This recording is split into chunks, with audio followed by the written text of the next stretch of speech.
think.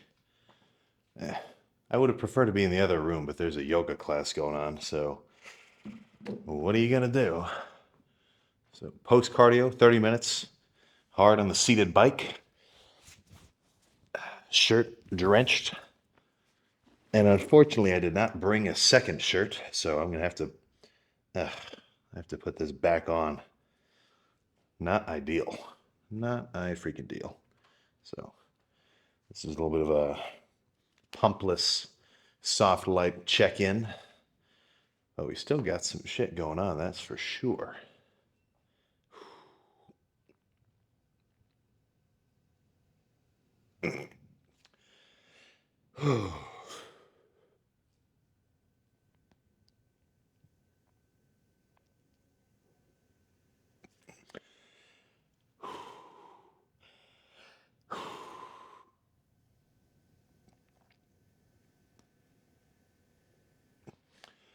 Oh, yeah, see, this is what I'm talking about with the rear delt.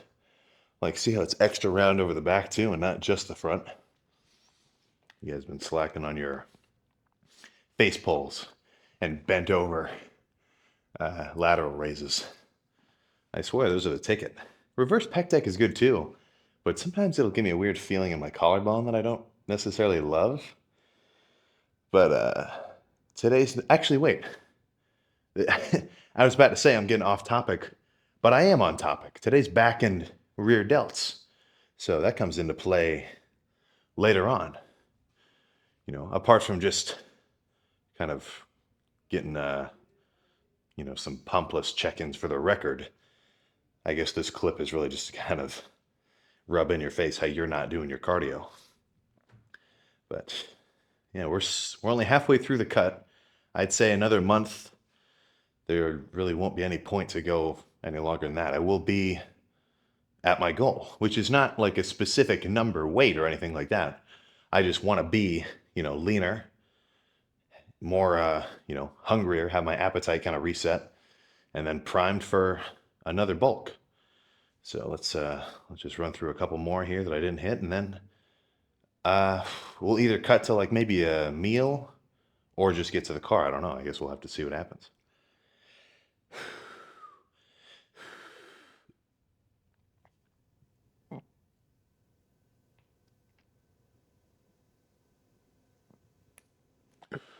Oh, dude, the vacuums on the cut are pretty cool though.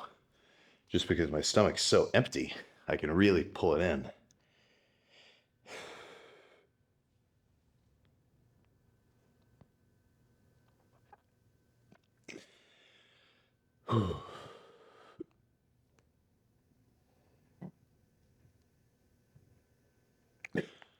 Oh, okay. That's enough of that. Let's get out of here, man.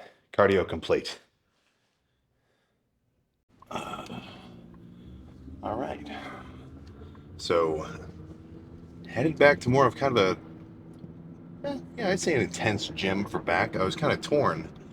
I was either going to go just to the YMCA that's a little closer to me, or this gym, which is a little bit further, this metro.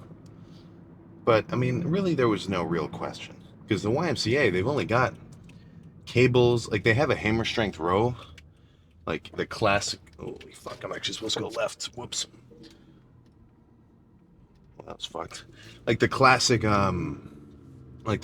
seated one with all the four handles and whatever. So it's not like I couldn't get a good back workout there, but this Metro has just way more stuff. Like they've got this underhand one I know I'm gonna love, actual pull downs. So, for the most part, I want to cater whatever gym I go to. There's a couple of different factors at play. It's like what equipment do they have? How far is it? It's just a little back and forth of thought processes like that. But basic plan, I'm imagining some pull downs and rows. Maybe even pullovers, It's actually going to be a relatively quick lift. Well, actually, I totally forgot I got rear delts to do too. So, rear delt to be at the end, it's kind of I don't know. I kind of want to start with the main muscle of the lift. But then I kind of do the opposite with legs. I like starting off with hamstrings first. But that's kind of because, for me, I kind of like squatting or doing pressing and leg extensions after I've already had a hamstring pump. Just kind of makes my knees feel a little bit better. But yeah, there's really not much else to say about the lift than that. I mean, you've seen every other back day. I've only got 8 sets total as my working sets, not including the warm-ups, of course. So, pick a machine, and if it feels good, I could foresee sitting on like a row machine for 5 sets and then finishing with like 3 sets of some other kind of pull down. Back is a little bit different for me because, well, just in general, because with back, you got pull downs, right? You're very lat biased, and you've got rows for your mid back. It's a pretty big muscle. You kind of have to hit it all over. But with something like, biceps or tris, if I do a set of standing dumbbell curls or if I jump onto a push down and I just love the way it feels and I'm hitting pretty much the whole muscle all at once, then I could just sit there for the whole workout and love it. But back, I do have to change it up a little bit. So, as I'm sure you'll notice, there's not going to be any deadlifts or even any rack pulls. Yeah, I never see anybody do rack pulls nowadays, or at least not in the fucking gyms I go to. With deadlifts, I mean, it's the same reason I don't squat when I'm cutting, is it's just a very taxing lift. You're getting your hamstrings into play, you're getting your glutes going, your lower back. Now you're getting some lat activation and traps too, but it's just too much. I'd want to spend that energy doing pull downs or rows where I'm just hitting my back and nothing else. That's kind of I feel like that's sort of the whole point of like bodybuilding style training. Like, I always find it kind of weird if people are working multiple muscle groups in the same movement. Like, is it the Arnold press? No, that's not it. I don't see this too often, but when I do, I notice. Like somebody's sitting on a bench and they do a curl up into a shoulder press. That's very functional. But if you want big biceps or big shoulders, I think you should just hit them each on their own. So, in that same logic, I'm going to use fucking straps. I'm not trying to work anything but my lats or my traps or, teres, major, rhomboids, whatever, everything that's going on back there. So I don't want to be spending energy gripping onto all these handles with my forearms. I want to strap in so I can really just focus on pulling with my scapula, my shoulder blade, getting a good squeeze. So if you get a problem like flexing your lats and you're not using straps, I think there's a pretty direct correlation. So I got 2 scoops of since this gym is like 20 minutes away, I didn't just drink the before the drive. I'll drink it now. But I got 2 scoops of the kiwi strawberry bloodshot and then one of the peach burst hostility. One thing I'm going to try for the next month is I'm adding beta alanine. Because those 2 pre's, they don't have beta alanine just in them. You gotta have to get it. Well, you don't have to get it on your own. You can add it if you want. Honestly, I think beta alanine is responsible for kind of being a off-putting product in pre-workout, just because it gives you that tingly feeling, But it takes about, like I was looking into this earlier, I was kind of curious. To get full effects from the beta alanine, like creatine, you kind of have to load it. So, I mean, me taking it today, I'm not really going to get anything out of it. Right? You have to load, I think it's about 200 grams over the course of like a month. So 5-ish, 6-ish grams a day with your pre. After about a month, you'll be fully saturated, and then you'll actually get the performance benefits. So I've tried adding it before, but I just didn't like the tingly feeling. It kind of annoyed me. But I want to see what that's like today. So if I'm scratching at my face and my arms and whatever else during the lift, that's definitely why. But I'll slam this in a minute, and then we can just cut to whatever the first working set's going to be. All right, I've warmed up sufficiently on the cables. I did a plate, 2 plates, 3 plates. Did one with 4. And honestly, I mean, this machine is not really jumping out at me. But I haven't done it for a while, so I'm still going to do it. And sometimes, the actual working set feels better than the warm-up, But if this first set feels like trash, then I'll just move on to something else. But if I like it, then I'll just sit here for a couple.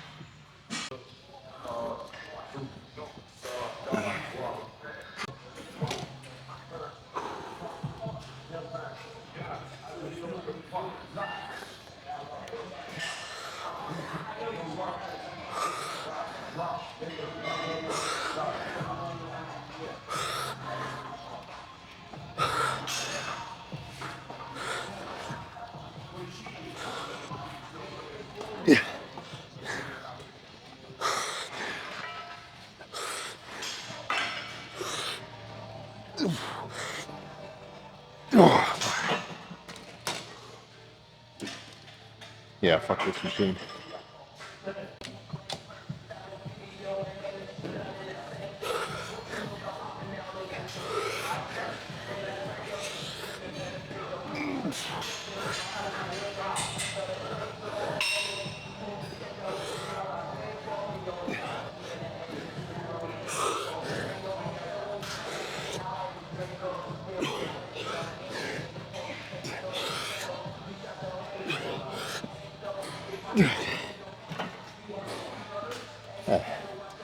That was a fine opener. I mean, I can feel my lats doing something, but I'm not going to do another one of those. Let's just do some normal pull downs. I've been on a bit of a neutral grip pull down kick. Like, I don't really like the straight bar right now, but something about having my hands from here to here, I'm feeling way more lats. So let's just throw the stack around. More of a, move the weight around kind of set, not a slow, controlled squeeze set.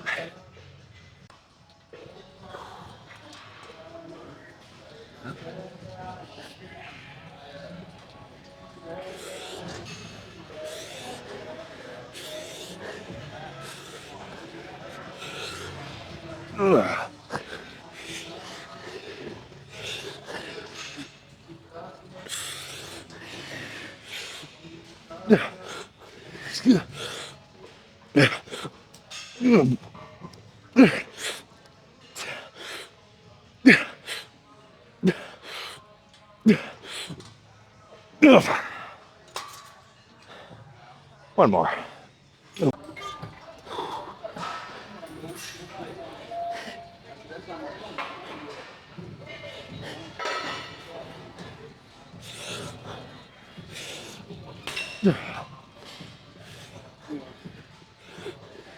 C'est la vie.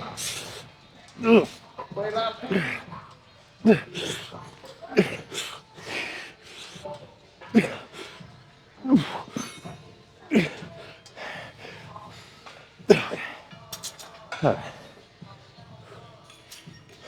Fuck. Let's do some machine rows again. Those felt way better than that initial machine. Sometimes it's fucking just hard to beat the basics.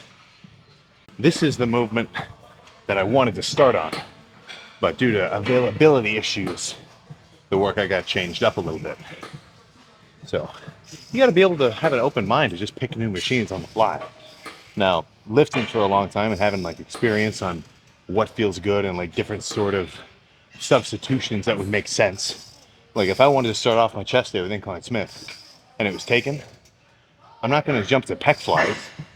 I'm just going to do some other kind of heavy pressing movement, So either way, 3 sets done. Let's get 2 of these single arm rows. Now these I'll do a bit more slow and controlled. That last set I was really kind of just beefing it around.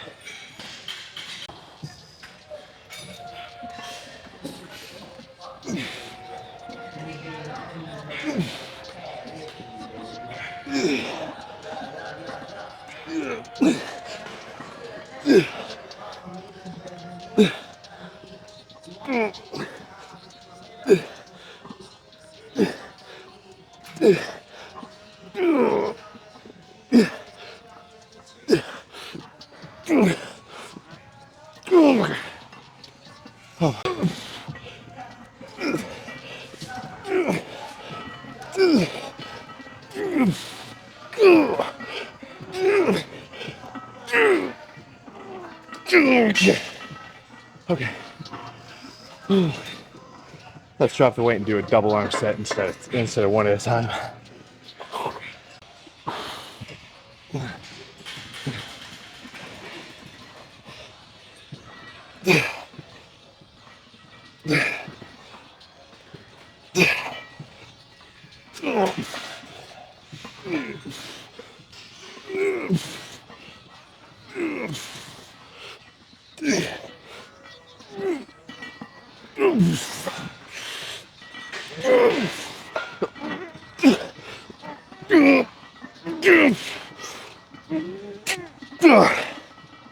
Okay.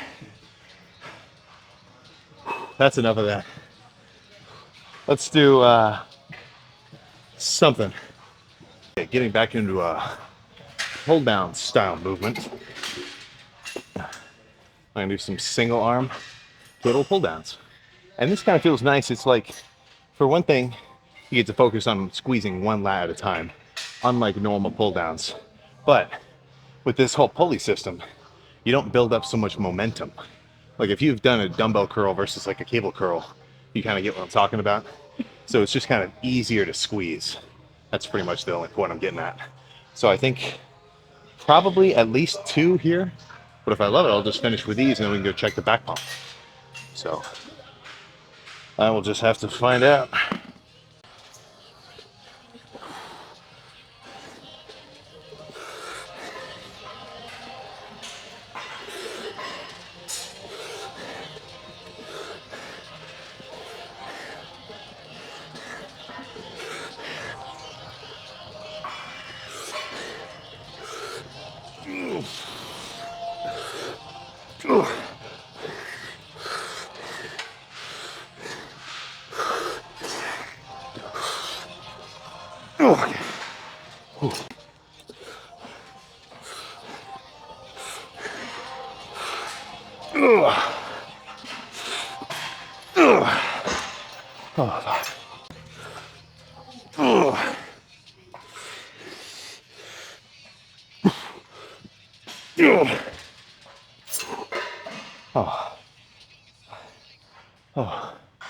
On those last couple reps, especially, I mean, I hardly even bent at my elbow. The only thing doing movement was my scapula like opening up with my shoulder and then coming back down. So not having to focus on my grip with the straps makes it so much easier for me to focus on just trying to like pull with my elbow rather than like grip with my hands. I think let's just do a set of pullovers and be done. This is gonna be a good pump. I already know it. 1 set of pull downs, 2 a machine, 2 at the row, 2 the, okay, yeah, last set. So with these, it's not important about the weight. I mean, less than half the stack. I'm really just trying to get a really solid burn and just pump up my lats as much as possible. And then find somewhere to post down before coming back for rear delts. Simple.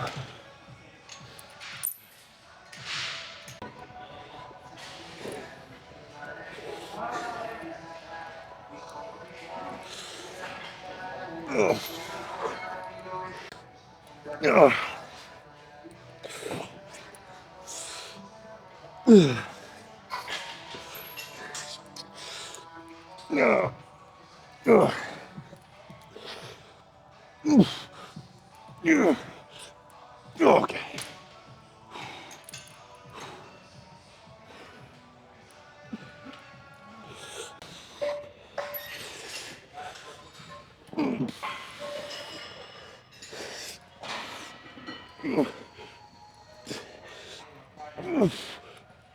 Okay. Same thing with those single arm pullovers, is I'm trying to like if this is my back and this is my shoulder blade, I'm trying to have it open up as much as possible and then come back, right? Big stretch, squeeze. So, pumped. Go check it out. Done. Well, halfway done. All right. So, with that, back is complete. Let's see what kind of pump we're looking like. Pump we're working with. It's probably a better way to phrase it. Come on. Yeah. Whew. I can definitely tell I'm cut because it's easier to get the pump covers off. You know, when I'm bulked up, some of these shirts, I unironically get worried I'm going to rip them. And it's not necessarily because I'm like that big. It's just I need to accommodate my shirt sizes properly. So no need to wear the tank for the back pump check. Honestly, I probably should have just, I don't even know why I wore this. Now I'm just extra sweaty. But let's see how we're looking.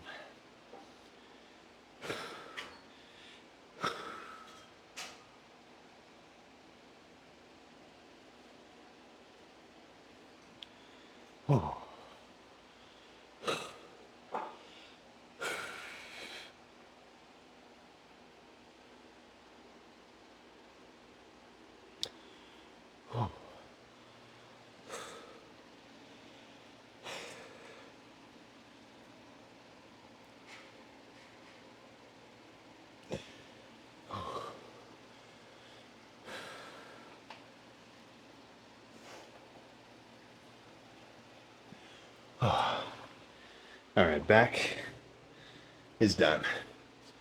Ooh. Yeah, I got some lat veins poking out. Those will just get crazier from here on out, at least for the next 4 weeks.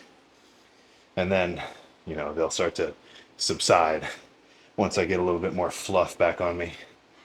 But I'm excited for the bulk, but I'm not done with the cut.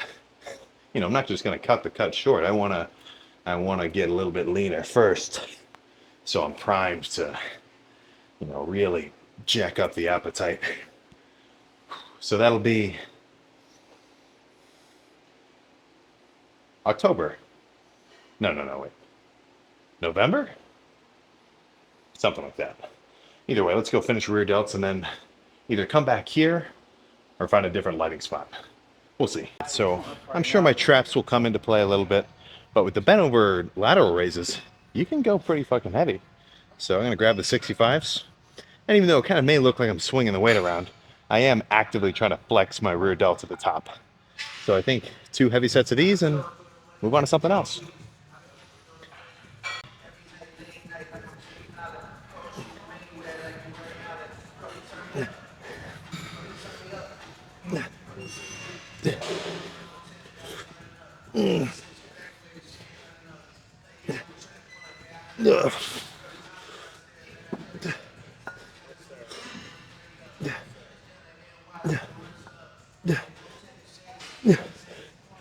Okay.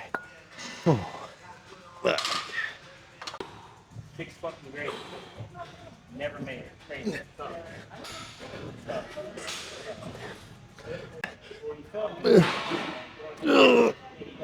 Okay.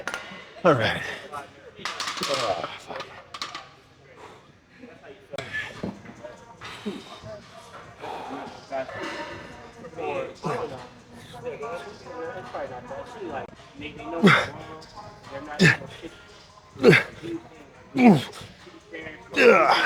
Oh, fuck.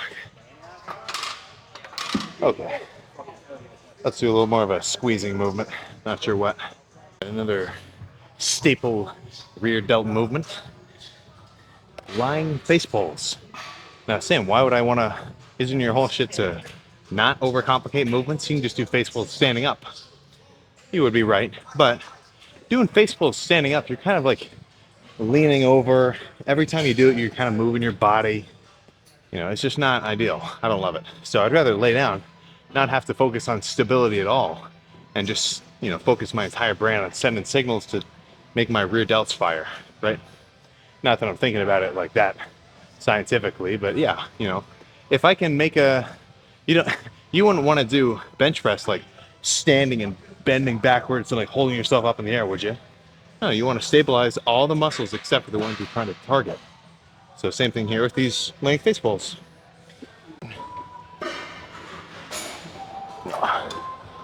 Yeah, perfect.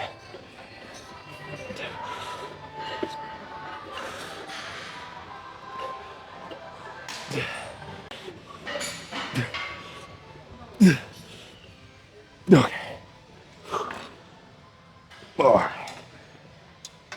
I'm getting a little bit of trap activation, but it is back day, so I don't mind. I mean, obviously I'm trying to work mainly rear delts, but if you get a little bit of traps, it's almost unavoidable.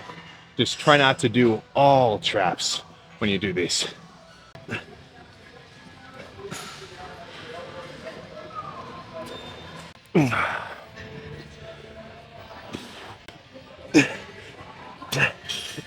Okay. All right. Let's go to reverse pec deck. There's no point doing a weight that you can't handle. I mean, I'm really just trying to get a squeeze at this point.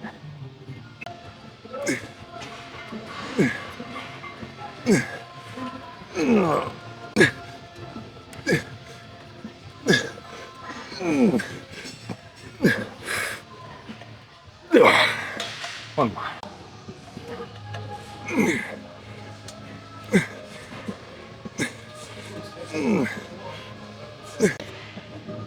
Okay. All right. Rear delts are now complete. This workout's over. Let's go check it out. All right, lucky me, this little portion of the locker room is empty. So the lighting spot that I usually go to out in the open space, it was there's some dudes benching right in front of it, and I'm not just gonna walk up right in front of somebody and start flexing. You know, that's a little much. So let's see if we notice a rear delt pump. Ooh.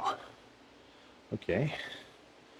Seeing some solid shoulder roundness from the front. Oh yeah. That's what we're looking for. That little line right above the tricep. Dude. That's where it's at. Let's I guess from the front there's nothing to see. Let's just get a back lat spread going.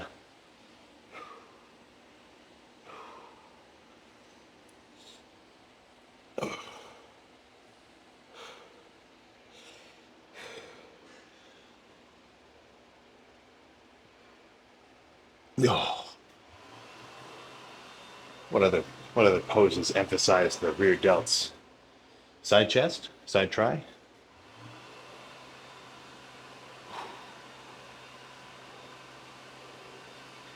I've seen a little something.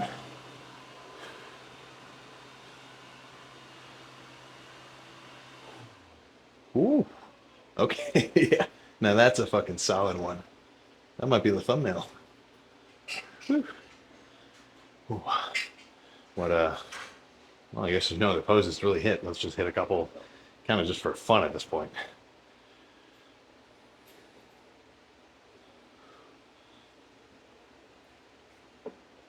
Ooh.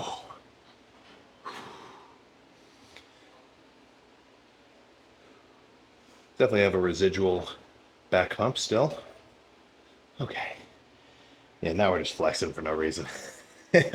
Actually, you know what? You don't need a reason. You don't need a freaking reason. Let's get in the car. Let's discuss some other actual topic instead of just poses.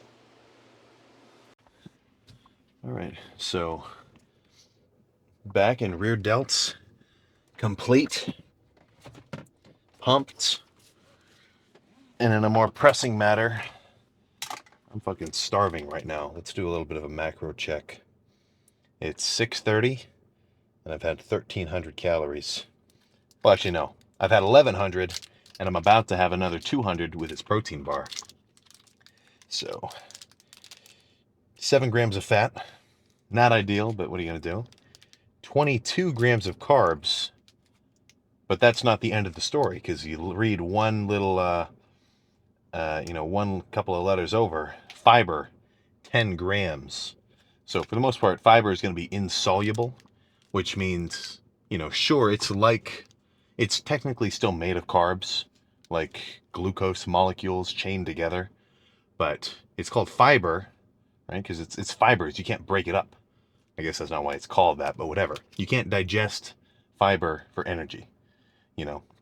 So those 10 grams of fiber, sure, it gets counted in the total grams of carbs. It literally says right there, total carbs, but the fiber doesn't count. So this isn't 22 grams of carbs, it's 12. And then 21 grams of protein. Primarily, I'm looking at the first ingredient, milk protein isolate, whey protein isolate, right? Solid source. Now, if this said like soy protein or like bean protein or something along those lines, a source of protein which I would not really refer to as complete, then maybe I'd be a little bit more reluctant to count the entire value. Maybe I'd count it as half, or maybe I wouldn't even count it at all. But I know that's kind of weird because, my whole thing is talking about calories in, calories out. So you got to count all your calories. Like saying, why wouldn't you count the protein in that slice of bread.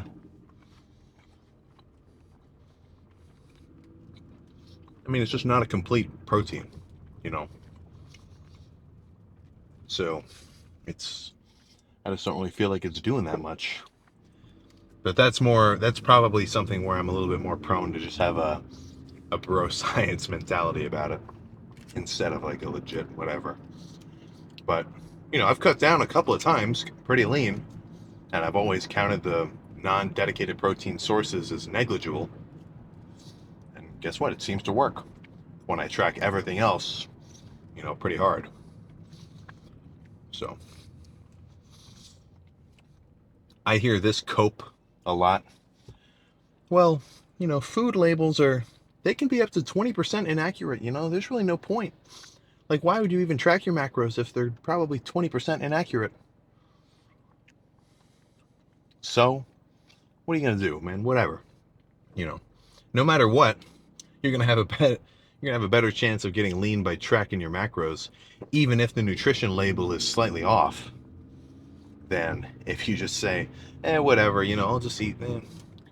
There's pretty much no solid, there's not a massive probability that you're going to have an awesome, or let's just say productive bulking or cutting phase if you're not at least tracking the amount of food that you're eating on a daily basis. And that doesn't mean that you have to track the macros per se. That's just sort of the method that I go about it as. Like, let's say you're bulking and you just eat the same like meals. Like, you don't even mess with the macros. You just make sure every meal you get like 6 ounces of chicken and like 2 cups of rice and some olive oil or whatever, and then over time, if your bulking weight starts to plateau, you just add more meals, right? I mean, that works too. It's just, for me, I'm not a huge prepper in that sense.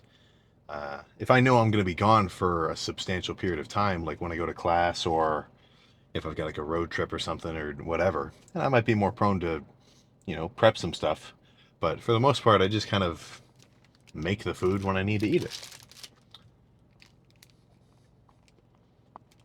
So if you're gone for like, most of the day, like I've got gaps in between my classes where I can come back to the house, eat some food, and then go back out. So if you're gone for like a solid chunk, like any more than probably 5 hours, it's going to be in your best interest to make sure you bring some stuff with you.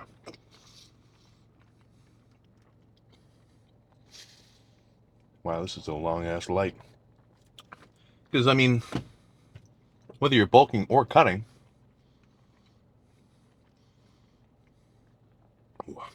right, it's good to kind of have a steady flow of food, in my opinion. That's sort of my methodology with it. Because let's say you're bulking. You're trying to hit, you're trying to hit 4,000 calories at the end of the day. Under the constraints of you have to get at least a gram per pound of protein, gram per pound of body weight of protein. And I don't know, maybe, yeah, that's the constraint. And then maybe 100, 150 grams of fat, whatever. You're aiming for 4,000 calories. You skip breakfast and you skip lunch. So now you have to eat 4,000 calories from the time span of like 2 p.m. before you go to bed. You're going to have to eat much bigger meals much more frequently than you would have if you, maybe ate a big breakfast, right? Packed a lunch. Spreading it out throughout the day will make it easier for you to eat more food than it will be to just save it all for, before you go to bed. Because then, if you're serious about making sure you hit that number, if you delay it until later, then you're going to end up staying up late to eat your food. Then you're going to cut down on your sleep, and you're going to end up sleeping in, and it's just like a repetitive downhill spiral. So anybody bulking, try to have as big of a breakfast as you can. Hit a solid lunch, and you shouldn't have too much problems getting the rest of your meals in throughout the day. Now, in a dieting context, it gets a little more funky. I wouldn't mind being a little bit more sparse with my calories up until lunch. Like, I don't mind skipping breakfast sometimes and just going straight to my fasted cardio and packing a meal for an hour or 2 hours later. right? But I think a lot of, let's just say, laymen's who aren't really into the whole macro tracking thing, the way that they think about dieting isn't really like eating, food specifically that is going to make them feel full but isn't very calorie dense, like all the keto breads I'm always talking about, or, you know, proteins with low sugar sauces and stuff like that. Typically when people think about dieting, they only think about eating less food. So then what's going to happen is they're going to eat like jack shit all day, go to work, go to school, like maybe just drink like a Sprite Zero or something, and then get home and be like, I don't need anything. I'll just have a little salad or something. And then at night, I feel like people are prone to get into the thought process of, oh, I was good today. Now I get a treat. One big little session of you eating enough to where you're hungry, or no. One like big meal where you're just really going at it at night, so big that you like feel really full. That can completely counteract the whole day of being in a deficit. It's not hard to just slam a bunch of food if you're seriously hungry. So it is a bit trickier to try to, slowly maintain a state of fedness, right, by eating kind of small meals throughout the day, maybe a little bit of a snack here and there, calorie smart options. But in either case, tracking your macros, having your little stupid simple macro tracker, as well as a food scale in the kitchen, that's just going to make it way freaking easier on you. So, unrelated to that little dieting rant, the plan for tomorrow is going to be an arm day, arms and calves. My plan with calves right now is just doing them, whenever they're not sore. So I was feeling them a little bit today. Tomorrow I'll hit them. And it's been a while since I've really had calves in the routine. I've been lazy. But the longer I do them, they do sort of toughen up in a sense. Like I could get a seriously burning calf pump today. Well, today in the future. And then the next day, they could feel fine. Your calves are probably the muscle that gets used the most during just day-to-day life, right? So they're used to getting worked. That's the old school bro science logic about it, at least. And those guys seem to have pretty big calves. So at the very least, maybe try like a month of daily calves, or calves as frequent as possible. If they're sore, don't do them. But if they're not sore, 8 sets at the end of your lift, get a pump, burn them out. Then get in the car and chill. So I'd say at least try a month, man. You can't just, like, you've got to give yourself enough stimulus when you try new things. Like, you've got to do it for long enough and consistently enough to detect a pattern of potential progress. If you do calves every day for a week, you're probably not going to notice anything. And you're going to think to yourself, okay, well, my calves don't grow. They're genetic. Fuck you. Come on, I mean, people have bad calves genetically. I'm not saying that's not legit. But have you hit calves daily for like 2 months? Or have you tried like changing up your calf training through multiple different ways of frequencies and like intensities and whatever? If you've done like every calf workout in the book and more, maybe you even made your own, and you still got small calves, well then shit. Bad luck. But some of this stuff you gotta tailor make it to your own situation. There's no one workout which is going to be absolutely perfect for everybody. We've all got different builds and different reactivities to training and whatever. So that's where you hear all this advice and tips and frequencies and rep schemes and whatever, which tons of information, absolutely tons of information, all over this whole freaking website, internet, everything. Talking to guys in the gym, getting some real person-to-person experience like that. There's almost a limitless amount of information. So it can be a little bit overwhelming to try to figure out what's legit and what's bullshit.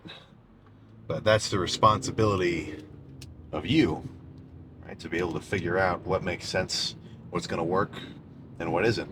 And part of that isn't just like data analysis. Like, okay, this guy says this and he's pretty big. This guy also says this and he's pretty big. Okay, it must be true. It's not going to be right all the time. You know, you got to take that as inspiration, try some shit for a little while, and see if it works for you. You know, if it works for everybody else, but it doesn't work for you, and assuming you're not like, you don't have some glaring error in your training, then guess what? For you, it just doesn't work. You got to try it some other way. You know, there's no point doing it by the book if you don't get the results that you want. So, I think that's pretty much my main point. Now, that's not to say don't do it by the book. Especially as a beginner, getting training experience, that's the most important thing you can do. Just going to the gym, like you don't even have to go get your creatine and aminos and pre-workout and protein powder yet. Just going to the gym for like a month, consistently, even just a couple days a week. You know, maybe talking to some guys that you know and having them show you workouts. Like, just getting to that step, that's putting you ahead of so many other people, right? This, I was just thinking about this a little bit ago. It was kind of annoying me. Every year, be it New Year's, maybe like halfway through the year, or, well, I guess kind of just always, there's posts. It's like, 2023 is halfway over. What have you done? Have you gotten after it yet? There's only 3 more months left of 2023. Are you gonna make it effective? Like bullshit like that. And the reason that those posts get made constantly as time passes is because the majority of people just don't do it. You know, it's like a lot of people want it, but not a lot of people want to do it.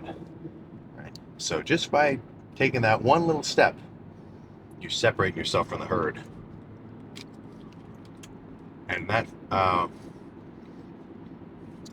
cause and effect, or that you know what I'm trying to say, that'll just increase and increase and increase over time if you stick to it. And that doesn't have to relate to lifting, but obviously, you know, 99% of the shit I'm saying is gonna be related to lifting. So, arm pump tomorrow plus calves at the end is a little treat. I'll actually record it this time. I'm kind of prone to skip the clips on calves and like adductors and, you know, the cardio and stuff like that, just because it's kind of boring. There's really not too much to see, but you know, I don't really post about the calves too often, so may as well get a little bit of technique description. I guess we can do even a pre and post calf pump check. That'll be nice. So I'm gonna go home, eat the rest of my 1,200 calories for the day, ideally in a few small meals instead of just one big one, so I can go to bed feeling full. And I'm done. Another lift under the belt. I'll see you next time.